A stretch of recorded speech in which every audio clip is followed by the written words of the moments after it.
ভয়ঙ্কর সমীক্ষা, তৃণমূলের বিজয়ের রথ আটকে দেবে সিপিএম এর তরুণ ব্রিগেড। ভোটের আবহে প্রচারে জনসভায় কোনো অংশে পিছিয়ে ছিল না বামেরা। ভোট মিটতেই দিকে দিকে রব উঠেছে, কিছু কিছু জায়গায় ফিরছে লাল পতাকা। সিপিএম এর নেতৃত্বরা 26শে ভোটে তরুণদের ওপর ভরসা করেছে। তরুণেরা রীতিমতো মাঠে ময়দানে কাঁপিয়েছে।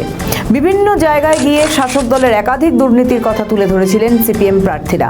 তারা যেরকম মাঠে ময়দানে প্রচার করেছেন, ঠিক তেমনই সোশ্যাল মিডিয়াতেও জোর দিয়েছে প্রার্থীরা। এবার বামেদের প্রার্থী তালিকার একটা বড় অংশ জুড়ে ছিল তরুণ প্রজন্ম। মীনাক্ষী মুখোপাধ্যায়, দীপশিতা ধর, সায়নদীপ মিত্র, সপ্তর্ষি দেব, কলতান দাশগুপ্ত, সায়ন বন্দ্যোপাধ্যায়ের মতো যুব প্রজন্ম এবারের ভোটে দাপিয়ে বেরিয়েছে।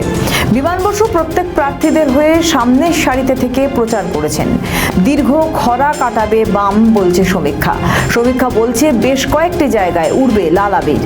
তৃণমূলের বিজয়ের রথ আটকে সিপিএম এর তরুণ ব্রিগেড যে আসনে জিতবে সেগুলি হলো পানিহাটি, কলতান দাশগুপ্ত বনাম তীর্থঙ্কর ঘোষের লড়াই। পানিহাটির হাওয়া বলছে আর পরিবারতন্ত্রকে জায়গা দেবে না মানুষ।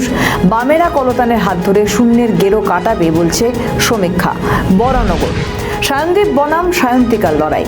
প্রচারে বামফ্রন্টের চেয়ারম্যান বিমান বসু বলেছিলেন, নবীন প্রজন্ম না আসলে রিনিউয়াল হয় না, রিনিউয়াল দরকার। তাই রিনিউয়ালের জন্য নবীন প্রজন্মকে সবসময় অগ্রাধিকার দিতে হবে। বিমান বসুর এই মন্তব্যের পর সমীক্ষা বলছে জিতছে সায়নদীপ। দমদমে 216 ভোটে চন্দ্রিমা ভট্টাচার্যকে হারিয়েছিলেন সিপিএম এর তন্ময় ভট্টাচার্য। সেই উত্তর দমদমে এবার সিপিএম এর প্রার্থী দীপশিতা ধর। দীপশিতা এবার উত্তর দমদমে চন্দ্রিমাকে হারিয়ে চমকে দেবেন প্রত্যেককে বলছে সমীক্ষা। বালিগঞ্জে সিপিএম এর প্রার্থী আফরিন বেগম এবং শাসক দলের প্রার্থী শোভনদেব চট্টোপাধ্যায়।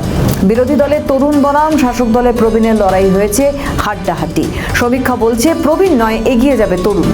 উত্তরপাড়া, রাজ্যের শাসক দলের প্রার্থী শীর্ষেন্দু বন্দ্যোপাধ্যায়, অন্যদিকে সিপিএম এর ক্যাপ্টেন মীনাক্ষী মুখোপাধ্যায়।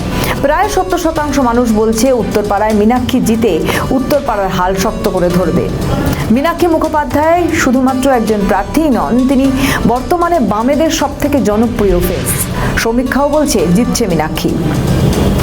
মহেশতলা, সায়ন বন্দ্যোপাধ্যায় 2026 সালে পশ্চিমবঙ্গ বিধানসভা নির্বাচনে মহেশতলা বিধানসভা কেন্দ্রে সিপিআইএম প্রার্থী। তিনি দলের একজন তরুণ আইনজীবী এবং সক্রিয় কর্মী। শাসক দলের প্রার্থী শুভাশিস দাস। একাধিক দুর্নীতির বিষয় নিয়ে চাকরি প্রার্থীদের মনে দাগ কেটেছেন সিপিআইএম প্রার্থী। ভোটেও জিততে পারে সায়ন বলছে সমীক্ষা। দেখুন, সবটাই সমীক্ষা। ফাইনাল কথা বলবে চৌঠা মে। আপনাদের কি মতামত জানান কমেন্টের মাধ্যমে। আমাদের ভিডিও ভালো লাগলে লাইক ও শেয়ার করুন। কমেন্ট সেকশনে আপনাদের মতামত জানান। আরও ভিডিও পেতে আমাদের চ্যানেলটিকে সাবস্ক্রাইব করুন এবং প্রতি মুহূর্তে খবরের আপডেট পেতে প্রেস করুন বেল আইকন।